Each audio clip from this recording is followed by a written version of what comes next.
Hey, what is going on YouTube? It is your boy Tropical NHL back at it again for a brand new YouTube video. Today we're here to talk about the Montreal Canadiens again, and we're going to be talking about a particular player that's been negotiating with the club since the start of the 2022-2023 season. And yes, you guessed it, you probably saw it by the title and thumbnail as well of the video. We're going to be talking about Caufield and his contract negotiations.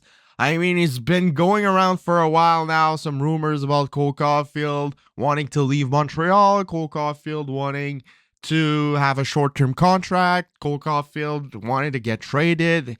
People have been arguing a lot on social media on why it's taking so long for Caufield to sign his new contract with the Montreal Canadiens, and I'm going to give you guys my opinion on it. We're going to go by logic, you know it, I love my logical stuff.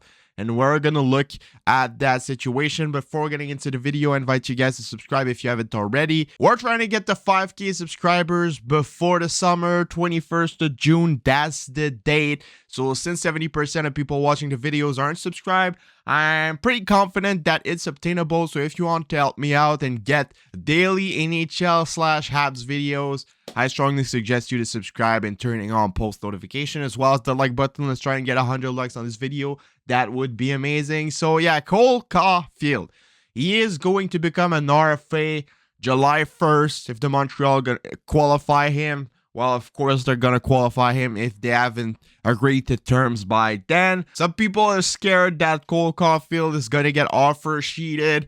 I'm not too worried about that option because I feel like no matter what the offer sheet will be, I think that the Montreal Canadiens will match the offer. I mean, they have to keep Caufield. I don't think they're letting him go anywhere. And I think that an offer sheet could probably just help the Montreal Canadiens to re-sign him depending on the length of the contract. So yeah, I don't think that Caufield will be leaving via offer sheet. Even if he signs one, I think that the Canadiens will just match it, just like the Hurricanes did for Sebastian Aho. And I strongly doubt that a team will sign Caufield to a $13 million AAV offer sheet. So yeah, why is it taking so long? I mean, every time they talk about it in press conference, every time Caufield talks about it, every time Kent Hughes talks about it, every time Jeff Gorton talks about it, they're just talking about it like it's just a simple matter, just like, oh, it's gonna happen what's gonna happen, I'm not worried, it's a simple situation, don't worry, blah blah blah.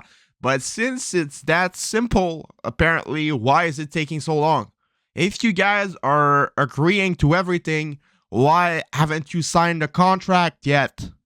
Come on, don't take us as fools. We know it's not that simple. We know there's an issue at some point in the negotiations, because if they were agreeing on everything, they'd have a deal by now. Like, let's be honest. If they both wanted the same thing, they'd have a deal right now. So is it the money? Is it the length? Is it the bonuses? Is it like, we have no clue what it is, but there's an issue. There's something that's preventing them to sign this contract, and I think I have a little idea, and here is my personal opinion. I don't think it's the money. I think that the Canadiens probably offered the same type of money as Nick Suzuki. Does Caufield thinks he's worth more? Probably not at the moment, but I think that Caufield wants to prove that it's... Is Caufield worth more than Suzuki? Not at the moment. But I think that the issue is that Caufield wants to prove that he is worth more than Nick Suzuki in the longer term. So there's no advantage at all for Caufield to sign a long-term $8 million contract.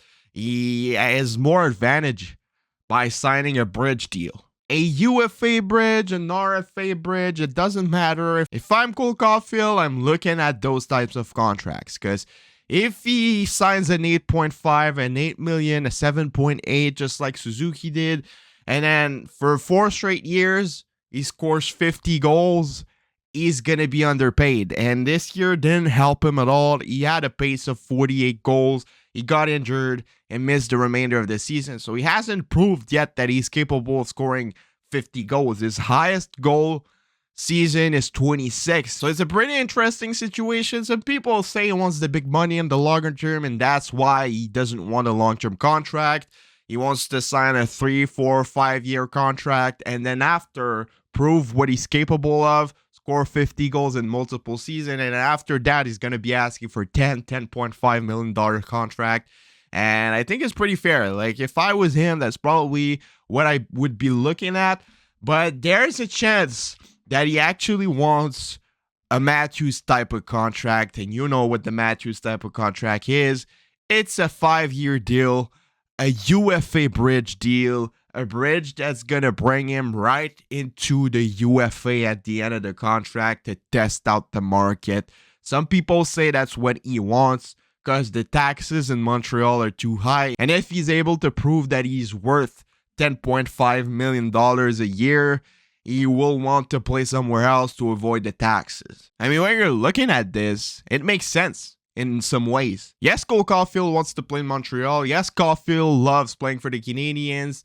But there are other things in hockey. He's not a kid from Canada. He's not a kid from Montreal. So he doesn't have any particular attachment to the city. So playing here or playing anywhere else doesn't really matter, I think, for Cole Caufield. No, he's not unhappy of playing in Montreal. He probably likes it a lot, but he would love it as well in Los Angeles and Florida and anywhere else in the league. So I think that's where it's bugging for the Montreal Canadiens. I think that Pat Brisson and Cole Caufield are trying to get that UFA bridge contract, but the Montreal Canadiens don't want that in any way. I think that the Canadiens would be ready to give out a bridge contract to Cole Caufield, but not a UFA bridge, but more of an RFA bridge, a bit like they did with Kirby Dach.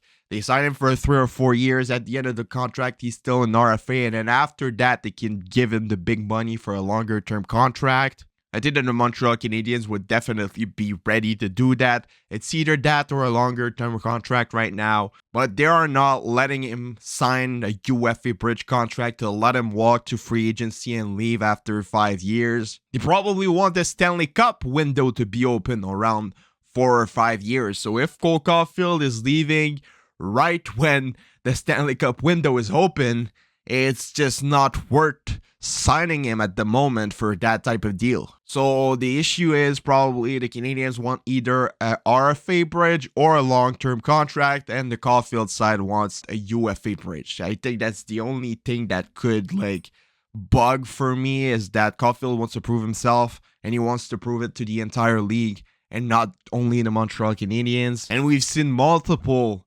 American-born players do that. I mean, people were saying in Calgary, oh, there's no way Johnny Gaudreau will leave.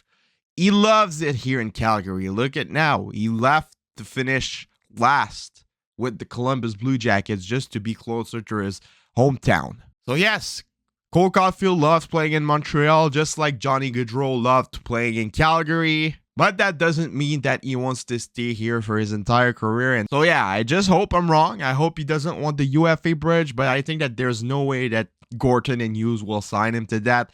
It's either going to be an RFA bridge or a long-term contract of 8 years. So yeah, it isn't a simple situation at all. That's what they want us to believe. But if it was that simple, the contract would have been signed already. So yeah, let me know what you guys all think about this in the comments below. It's been your boy, Tropical NHL. Have a nice rest of your day, and I'll see y'all later for another video. Bye-bye.